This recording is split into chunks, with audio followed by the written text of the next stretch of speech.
Hi, this is my media analysis for MSD18102. The piece of film I decided to analyse was a film called Senna, which is a sports documentary from 2010 about the life of a Grand Prix driver called Ayrton Senna from Brazil. The scenes in particular we're going to look at are from 1 hour 22 minutes in until 1 hour and 29 minutes in, so about 7-8 minutes of that section. In this scene,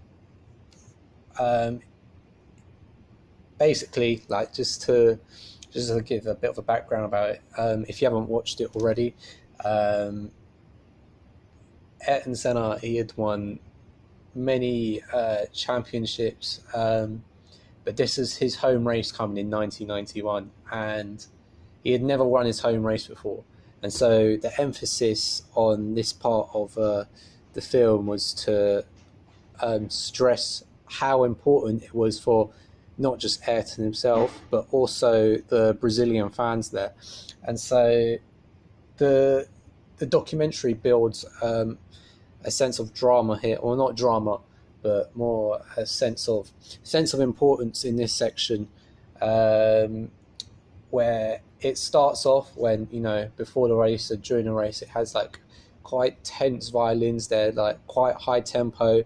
They're a mixture of minor and major keys, so there's a bit of a discorded feeling, and it just creates an atmosphere of like challenge, and it makes it feel like you're in Ayrton's emotions, and it's like he's been training forever. He's so experienced at this point, and it's like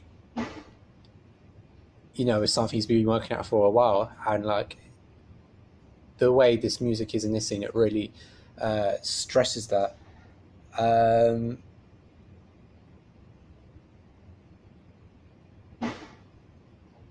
Also in this scene, like as it progresses, you get a deep boomy kick drum, which adds to the sense of energy and the sense of what's at risk in this scene. And it only comes on from parts of the scene. Like it doesn't come in straight in. Like it builds up to that point, which, like I said, it gives that sense of risk. It gives that sense of energy.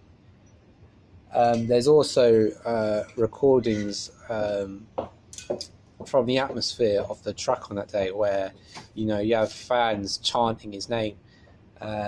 Those were sort of dipped in, and like the music ducks down a bit throughout that part, so that's just there to really stress how important it was from the fans' perspective. The fans really wanted to see him win in his home country. It also adds to, like, it shows what kind of pressure Ayrton was on, and what's on his mind. Like he's under pressure to deliver to these people. Eventually, when he wins, an excerpt. Actually, no. Before that, during the race, you get bits of commentary from the Brazilian commentators. You want to have the subtitles on because it's in Portuguese. But yeah, it's quite effective how they used sort of speeches from the Brazilian commentators of that race, because he's Brazilian himself, and like he's at the Brazilian Grand Prix. It's his home race, so it really strengthens how important that was for the Brazilian people, for him to do well. And also you get a speech from his team boss, Ron Dennis, where like he talks about, it should have been an easy win, but then there was a fault with his car where he was stuck in sixth gear, so he was winning, and then he had a broken car, and so it adds the sense of if you didn't know what happened, then you'd think, oh no, it's done, he's lost now, like his car's broken down. But that's sort of a lot of the drama of the scene, because he still managed to hold on, and he made it to the end and won. And that was sort of the way that's stressed in this scene, is like it really stresses how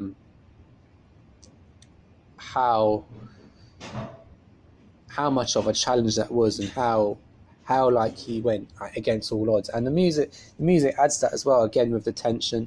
But then at the very end, sort of after he's crossed the line, that's when like you get like all like the celebrations. You again get like the Brazilian commentators celebrating, and you get a bit of some of the background music from the TV broadcast at that time, which is like, it's very true to its era. Like it's like that little background track like feels very 80s, even though this is in 1991.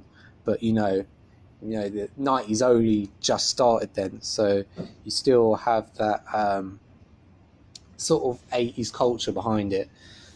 But yeah, that adds an effect, and then that sort of fades out, and it fades into like the radio transmission of Senna at the time when he was in the car, and like he was screaming because he was so happy. That was him celebrating. And then he passed out, and when he passed out, when he fainted, that's when the music changed a bit. It went a bit more sort of concerned, where it's like, it was like two chords. It goes do do do do do do. It's it adds a sense of, is everything okay? Like, is there something wrong? Because at the time, obviously, people didn't know. He just like stopped driving on the track. Like, people wonder why. And then it shows a scene of him like with the medical cars coming in. That sort of adds to that. And then obviously you get the scene where they're all pulling him out and stuff. They take him in the car, and then the music becomes, as everyone's realised he's okay, he's still conscious, then the music swells. So it becomes from contemplative and concerned into celebratory, and it does that really well, because there's several different scenes in this film where it has like a similar sort of motive, like a lot of the same music is used over again. Well, it's not necessarily the same music, but it's the same motif, it's the same melody, and each of them, represents a certain mood in each scene. But on this part, you had all the violins, like they swelled and they went they felt very triumphant. And then what really adds to the triumphant feeling was the trumpets, like the really long like trumpets that keep rising in octaves. That adds a really sense of accomplishment effect. And then what's really intricate is when he lifts up the trophy, because he's been made so weak after just passing out. Like it was a very physical thing for him, and then he was so out of energy, and his muscles were so sort of worn out that he struggled to lift up the trophy. And like the way the music matches him struggling is like really clever, the way it does that. And then the music just it carries on swelling and swelling and swelling and getting more sort of triumphant. And then it shows scenes of him like the people of Brazil like coming out on the streets and celebrating. They're all sort of like crowded outside his home, and yeah, that's pretty much that scene.